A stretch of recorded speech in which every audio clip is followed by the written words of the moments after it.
Welcome to our deep dive today. We're going to be exploring Oromo history and culture. Such a rich and vibrant culture, too. Absolutely. And we've got some amazing sources to guide us. We've got academic papers. We've got historical accounts. Even some insights into their belief systems. It's fascinating stuff. Really is.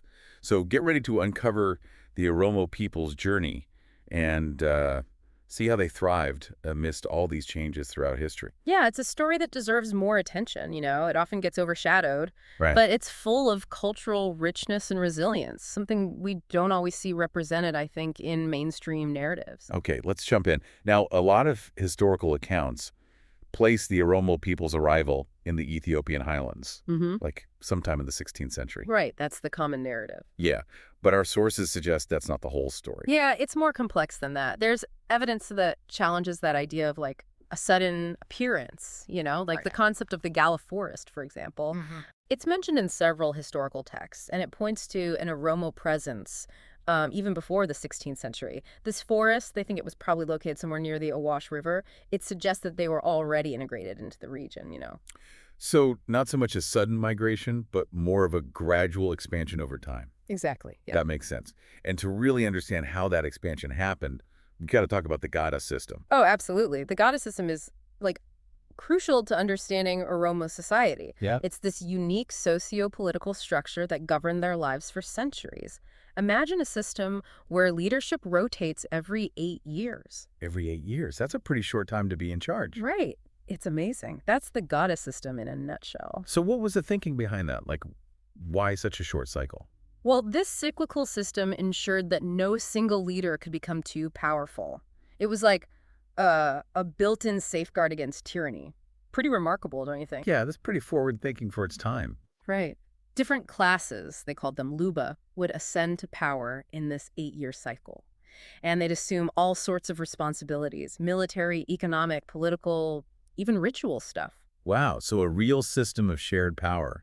Were there other democratic elements within the Gada system? Oh, yeah, absolutely. So the cyclical nature itself acted as a natural check and balance. But beyond that, they really valued community consensus.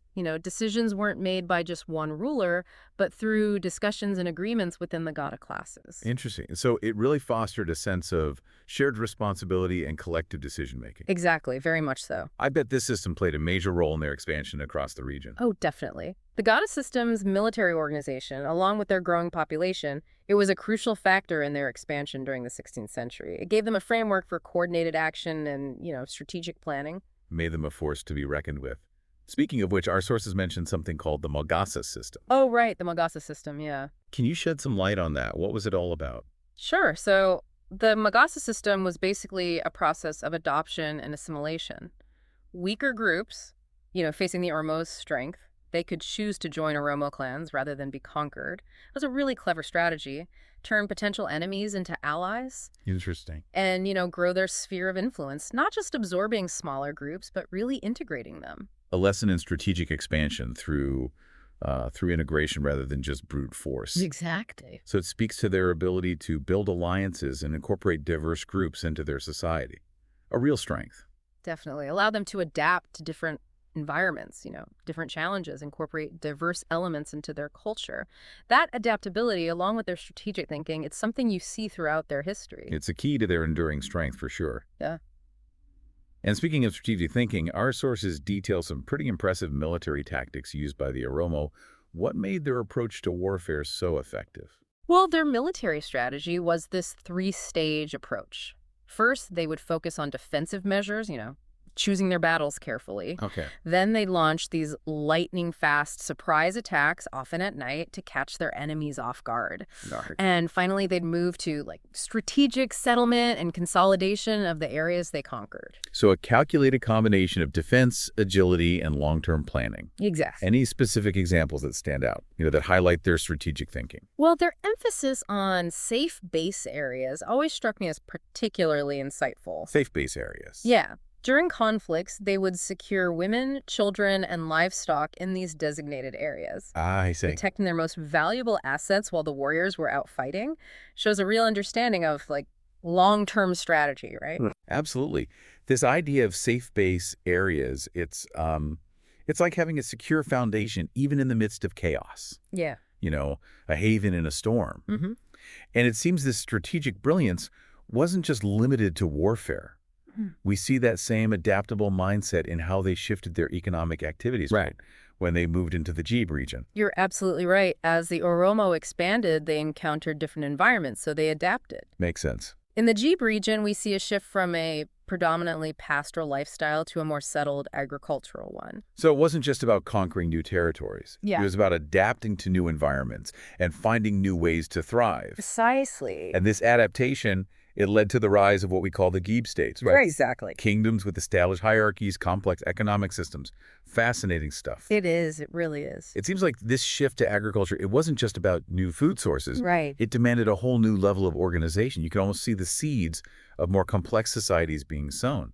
Oh, absolutely. And the Gibe states that emerged are a perfect example. Suddenly, you need ways to manage land, settle disputes, organize labor.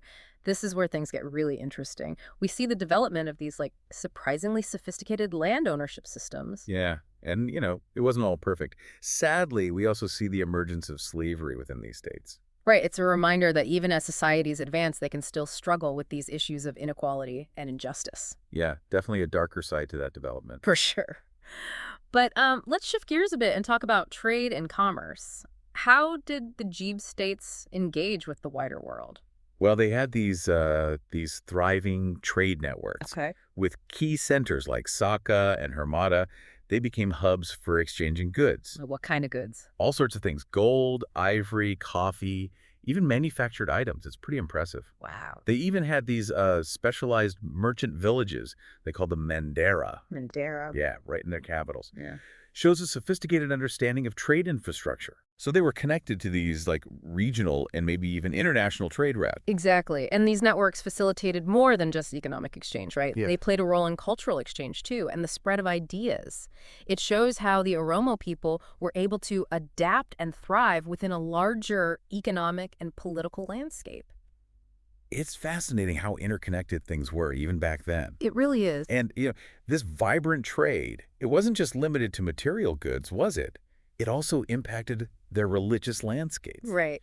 The Oromo people had a rich belief system even before the rise of the Gibe states. Oh, absolutely. Their traditional beliefs were deeply intertwined with their daily lives. Yeah. At the heart of it all was Waka, the supreme being. Waka. Yeah, a concept that, resonated throughout their culture. They also had Kali. or priests, who played a key role in mediating between the physical and spiritual realms. So there was this strong connection to the spiritual world in their everyday lives. Can you elaborate a bit more on that? Sure. Well, they also had this concept of ayana.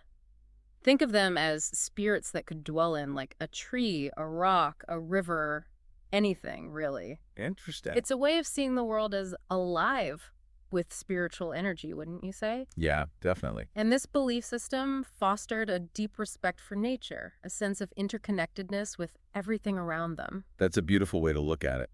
But we also know that Islam and Christianity had a presence in the region. Right. How did those religions interact with the Oromo's traditional beliefs?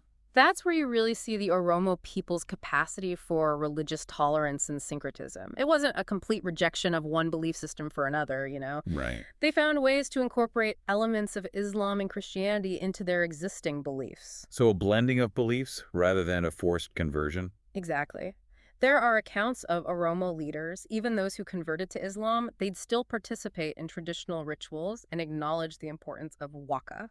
Wow, that's incredible. Right. Speaks to their ability to find common ground and adapt to these changing religious landscapes without losing their core cultural identity. This adaptability, it really seems to be a defining characteristic of the Oromo people. We see it in their military strategies, their social structures, their economic activities, and even their religious practices. Yeah, it's true. The Oromo people, they face so many challenges throughout history, conflicts with neighboring groups, the expansion of larger empires, but they always found ways to adapt, to persevere, to maintain their cultural identity. It's inspiring. It is. Think of their story as a testament to the power of adaptation and cultural continuity.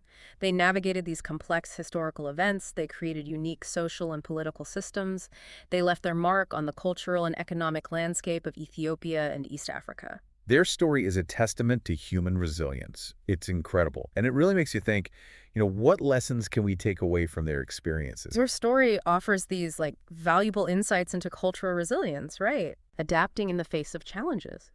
Reminds us of the importance of understanding diverse perspective, like appreciating the richness that, that different cultures bring to the world. It's a powerful reminder for sure.